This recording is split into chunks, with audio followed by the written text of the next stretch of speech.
Allopathy میں خون پتلا کر دینے والی دوائیں جو ہیں وہ دی جاتی ہیں، جیسا کہ مثال کے طور پہ کیپوٹین جو ہے وہ یوز کی جاتی ہے، یا پھر ڈیسپرین جو ہے وہ یوز کی جاتی ہے، لاسکس جو ہے وہ یوز کی جاتی ہے۔ تو یہ دوا جو ہے یہ ہائی بلڈ پریشر کو نارمل کرتی ہے۔ تو یہ ہماری بزرگوں کی فارماکوپیا کی بڑی کامیاب دوا تھی جو میں نے آپ کے ساتھ شیئر کری۔ امید ہے کہ آپ کو اما بعد فاعوذ باللہ من الشیطان الرجیم، بسم اللہ الرحمن الرحیم۔ میرے تمام دیکھنے اور سننے والوں کو السیرت دواخانہ کی جانب سے السلام علیکم ورحمۃ اللہ وبرکاتہ۔ معزز ناظرین کرام و طلباء کرام، آج کا ہمارا ٹاپک ہے حب شفا۔ اس کو بنانے کا طریقہ، اس کے فوائد کون کون سے ہیں، اس میں آپ نے احتیاطیں کون کون سی کرنی ہیں، ان ساری باتوں کو آج کی اس ویڈیو میں آپ کے ساتھ ڈسکس کروں گا۔ اس سے پہلے میں آپ سے ایک چھوٹی سی گزارش کروں گا کہ اللہ کی رضا حاصل کرنے کے لیے درود پاک کی فضیلت سن لیں۔ اللہ کے آخری نبی حضور خاتم النبیین صلی اللہ تعالیٰ علیہ وآلہ وسلم نے ارشاد فرمایا کہ جس نے مجھ پر ایک مرتبہ درود پاک پڑھا، اللہ پاک اس پر اپنی 10 رحمتیں نازل فرماتا ہے۔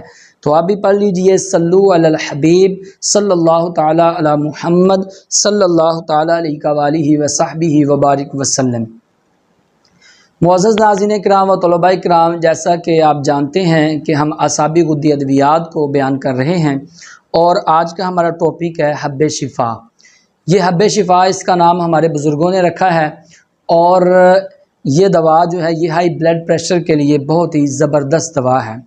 اس سے پہلے میں آپ کو ایک بات بتاتا چلوں، میرا جو تجربہ ہے اس میں نے جن تحریکوں میں بلڈ جو ہے وہ ہائی دیکھا ہے، اس میں اعصابی عضلاتی ہے، عضلاتی اعصابی تحریک ہے، عضلاتی غدی تحریک ہے، غدی عضلاتی تحریک ہے، اور پھر اس کے بعد کبھی کبھار جو ہے وہ اعصابی غدی تحریک میں بھی بلڈ جو ہے وہ ہائی ہو جاتا ہے۔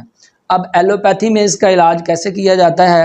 ایلوپیتھی میں خون پتلا کر دینے والی دوائیں جو ہیں وہ دی جاتی ہیں، جیسا کہ مثال کے طور پہ کیپوٹین جو ہے وہ یوز کی جاتی ہے، یا پھر ڈیسپرین جو ہے وہ یوز کی جاتی ہے، لاسکس جو ہے وہ یوز کی جاتی ہے، یا اس طرح کے انجیکشن جو ہے وہ یوز کیے جاتے ہیں جو خون کو پتلا کر دیتے ہیں، اور ہائی بلڈ پریشر جو ہے وہ کم ہو جاتا ہے، اور مریض کو وقتی طور کے لیے جو ہے وہ آرام آ جاتا ہے، اور مریض جو ہے وہ پھر پوری زندگی کے لیے دوا پہ لگ جاتا ہے۔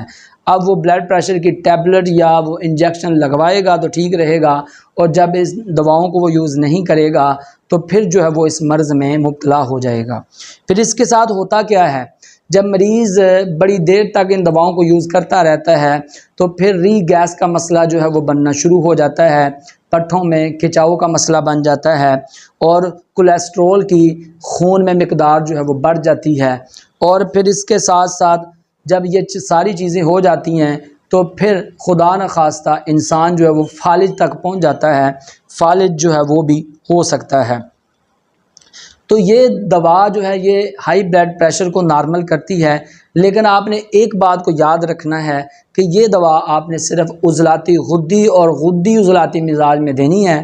اس کے علاوہ اگر کسی تحریک میں ہائی بلڈ پریشر ہے تو آپ نے یہ دوا جو ہے یہ بالکل بھی نہیں دینی۔ یہ دوا آپ نے عضلاتی غدی اور غدی عضلاتی تحریک، یعنی خشک گرم اور گرم خشک مزاج میں آپ نے اس دوا کو دینا ہے۔ اس کے علاوہ اور کسی مزاج میں آپ نے اس دوا کو نہیں دینا۔ تو آئیں اس دوا کے آپ جو ہے اجزاء سن لیں۔ اس دوا میں آپ نے میٹھا تیلیا یہ آپ نے ڈالنا ہے آدھا تولہ، اجوائن خراسانی یہ آپ نے ڈالنی ہے 1 تولہ، اور اسگن ناگوری یہ آپ نے ڈالنی ہے 4 تولے، اور سرنجا شیریں یہ آپ نے ڈالنی ہے اس میں 8 تولے، اور دھنیا خشک یہ آپ نے اس میں ڈالنا ہے 8 تولے، اور چھوٹی چندن یہ آپ نے ڈالنی ہے 8 تولے۔ یہ ساری چیزیں جو ہے آپ نے صاف کر کے اچھے طریقے کے ساتھ پیس لینی ہے، اور پیسنے کے بعد آپ نے اگر میری بہنوں نے یوز کرنا ہے تو 500 mg کے کیپسول بھر لیں، اگر میرے بھائیوں نے یوز کرنا ہے تو آپ 1000 mg کے کیپسول بھر لیں، اور اس کو آپ الائچی اور زیرہ سفید کے کہوے کے ساتھ لیں، اور تشخیص صحیح کر کے اس دوا کا استعمال کریں۔ انشاءاللہ تعالیٰ 1 منتھ اگر آپ دوا کو روٹین کے ساتھ یوز کر لیں گے تو انشاءاللہ تعالیٰ یہ ہائی بلڈ پریشر کا مسئلہ جو ہے یہ بالکل ہی ختم ہو جائے گا، اس کا خاتمہ ہو جائے گا۔ اگر تحریک عضلاتی غدی یا غدی عضلاتی ہے، اس میں اگر بلڈ پریشر ہائی ہوتا ہے تو اس میں جو ہے بہت جلد جو ہے یہ ریموو ہو جائے گا۔ اور ہائی بلڈ پریشر پہ میری تفصیل کے ساتھ ویڈیوز موجود ہیں، ہر تحریک میں میں نے ہائی بلڈ پریشر کا جو ہے وہ علاج بتایا ہوا ہے، اور یہ جو ہے ایک مزاج کے حساب سے اعصابی غدی ادویات کو بیان کر رہا ہوں۔ تو یہ ہماری بزرگوں کی فارماکوپیا کی بڑی کامیاب دوا تھی جو میں نے آپ کے ساتھ شیئر کری۔ امید ہے کہ آپ کو آج کی ویڈیو جو ہے بہت ہی اچھی لگی ہوگی۔ کمنٹ سیشن میں اپنے اچھے فیڈ بیک کا اظہار ضرور کیجیے گا۔ اپنا بہت سارا خیال رکھیے گا، اپنی دعا میں یاد رکھیے گا۔ انشاءاللہ عز و جل پھر ملیں گے نیکسٹ ویڈیو میں، تب تک کے لیے میں آپ سے اجازت چاہتا ہوں۔ اللہ حافظ۔